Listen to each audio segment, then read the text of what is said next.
계속해서 교육진단 시간입니다. 이 가을이 깊었습니다. 가을은 독서의 계절이라고 하지만 많은 부모님께서 이 자녀들이 책보다는 스마트폰과 컴퓨터 게임에 더 많은 시간을 보낸다고 걱정합니다.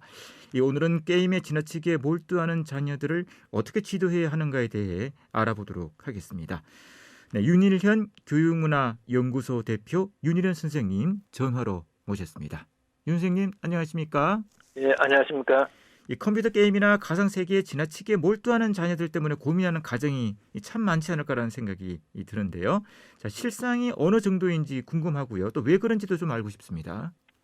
예, 제가 일전에 중고등학생들을 상대로 한 200여 명을 상대로 조사를 해본 적이 있는데, 우리가 병원 같은 데서 상담이나 어떤 치유 프로그램에 참여하지 않아도 상당수의 학생이, 어떤 경우는 조사 대상자의 한 30% 정도가 중독 상태라고, 이게 컴퓨터 게임이나 스마트폰 중독 상태라고 해야 되지 않겠나 하는 정도로 사실은 여기에서 벗어나지 못하는 학생들이 굉장히 많습니다.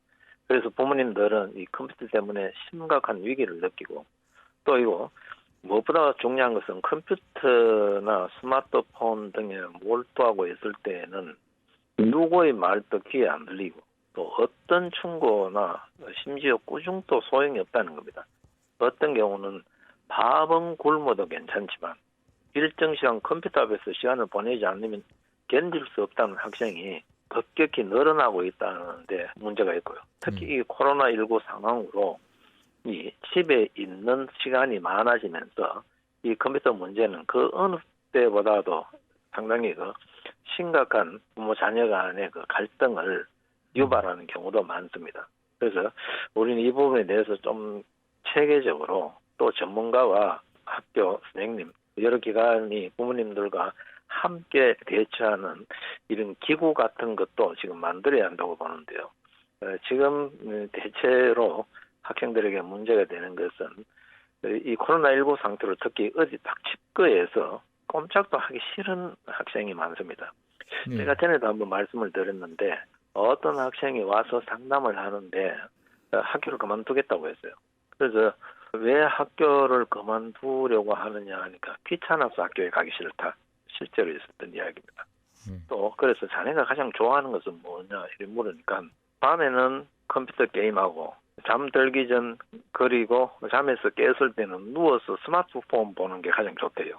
이런 학생도 있을 정도이기 때문에 우리는 이 현상을 정말로 심각하게 바라볼 필요가 있습니다. 이것은 우리만 그런 게 아니고 이웃 일본도 마찬가지고 다 마찬가지입니다. 특히 일본에서는 무엇을 좋아하는 정도가 도를 넘어 그것이 만든 가상세계로 현실을 대체해버리고 그 스스로 그 안에 갇히는 사람을 오타쿠라고 하는데요. 이 사람들은 구체적인 삶의 현실은 뒤로하고 이 만화, 비디오 게임, 아이돌 스타, 인형 모으기, TV 등 보기 등과 같은 이 특정 생활에 병적으로 집착하고, 또 자신만의 이 가상 세계에 몰두하는 경향이 있습니다. 이런 사람들을 분석하고 거기에 대책을 세울 수 있는 그 책이 있는데요. 일본에서 오래 생활한 프랑스 기자 에티엔 바라리 쓴 이 오타쿠, 가상 세계에 갇힌 아이들이라는 책을 보면은 이 컴퓨터 문제로 고민하는 우리 부모님들도 한번 읽어보시면은 도움이 되지 않을까 이런 생각을 합니다. 그래서 이 책에서 저자는 공부하라, 일하라, 소비하라 라는 절대 명령이 일본 사회를 지배하고 있다고 지적을 합니다. 그는 표면적인 안락함에도 불구하고 냉혹한 경쟁에 직면해야 하는 많은 젊은이들이 어른들의 생산 사회에 들어가는 대신 가상의 세계나 유년의 놀이 문화에 남기를 택한다고 분석합니다. 이 심리적 퇴화 또는 자폐 증상에 가까운 오타쿠는 일본 사회의 모순이 빚어낸 희생자이자 이탈자라고 이야기를 합니다. 그것은 개인보다 집단의 이익을 앞세우는 일본 정신과 이 억압적인 학교 교육에 학대당한 젊은이들이 스스로 선택한 생존 방식이라고 이야기를 하는데요. 이들은 현실보다 상상의 세계가 더 좋다. 나를 인정해 주지도 않는 사회의 규약들은 지켜서 못하나 한 오타쿠의 외침을 인정하고 있는데요. 이 저자는 튀어나온 못은 두들겨야 한다라는 일본 속담을 상기시키면서 이 튀어나온 못의 고뇌와 고통을 외면한 채 그냥 돌출부를 두드려 박아 넣으려는 이 피상적인 조치는 근본적인 해결책이 없다고 이야기를 하는데 이런 지적들은 우리에게도 그대로 적용되기 때문에 한번 경청해 볼 필요가 있다고 생각을 합니다. 네. 이런 문제점을 가진 아이들을 좀 지도할 수 있는 방법이 있었으면 좋겠는데요. 좀 이 부분 좀 조언을 좀 해주십시오. 예. 앞서서 말씀드렸듯이 우리도 이제 이 책임 있는 지식인들이 나서서 차근차근 설명하며 이 아이들 바깥 세계로 나오게 유도를 해야 합니다.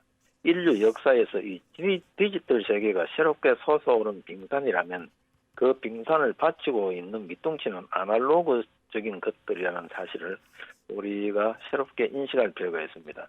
이 아날로그적인 교양이 전제될 때 디지털 영역에서 경쟁력을 가질 수 있다는 점을 분명히 인식시키고 책을 읽고 또 인문적 교양을 쌓고 밖에 나와서 야외 활동을 하고 운동을 하고 건강하게 움직이는 이런 분위기를 조성할 필요가 있습니다.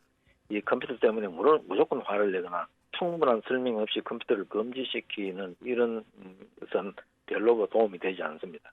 아이들이 안고 있는 문제를 아이들의 입장에서 접근할 필요가 있고요.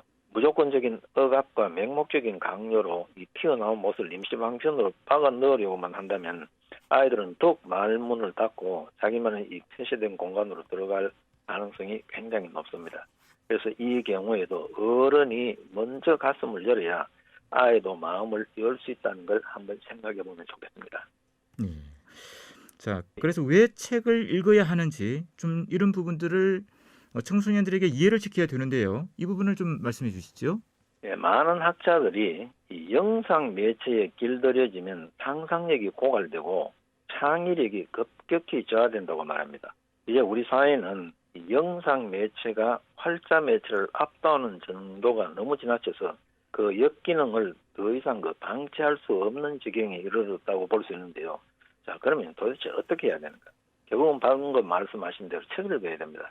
이 고전 작품을 인내하며 읽고 또 좋은 시 등을 음미하고 또 시를 암기하기도 하고 이렇게 활자 매체를 이용한 지적인 훈련을 통해 지적인 것, 정신의 희열을 경험하게 해야 한다고 이 학자들은 이야기를 합니다. 특히 이 독서와 글쓰기는 상상력과 사고력이라는 이 지적 근육을 강화시켜준다고 이야기를 하죠.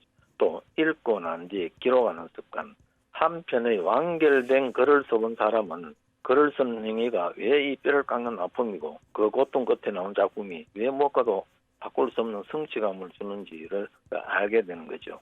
그래서 좋은 책을 골라서 읽고 또 기록해보고 주기적으로 대자연 속에서 호연지기도 기르고 또 여러 곳을 여행하면서 발로 밟아보면서 발의 촉감과 머리에서 느끼는 것을 같이 연결도 해보는 이런 훈련이 결국은 우리 젊은이들을 안에서 밖으로 나오게 하고 또 경쟁력이 있는 청년으로 성장하게 한다는 것을 우리 부모님들께서 먼저 잘 이해를 하시고 좀 책 읽기에 신경을 쓰면 좋겠습니다. 일본이 몇 해 전에 초중학생 학력평가에서 TV와 인터넷을 즐기는 학생의 성적이 좋지 않다는 결과를 발표한 적이 있는데 이 역시 어느 나라도 마찬가지라고 생각합니다. 그래서 상상력과 직관력, 이 창의를 가진 사람이 최후의 승자가 될 수 있기 때문에 이런 능력을 배양할 수 있는 최고의 방법은 책 읽기라는 것을 우리가 꼭 한번 부모님 혹은 주변에 이 청소년들과 관계하는 사람들이 한번 생각해보고 좋은 방법을 위해 머리를 맞대는 그런 일들을 해야 한다고 생각을 합니다. 네. 말씀하신 대로 지적 근육을 키우는 그런 가을이 됐으면 하네요. 네, 말씀 여기까지 듣겠습니다. 고맙습니다. 네. 윤일현 교육문화연구소 대표 윤일현 선생님이었습니다. 선생님이었습니다.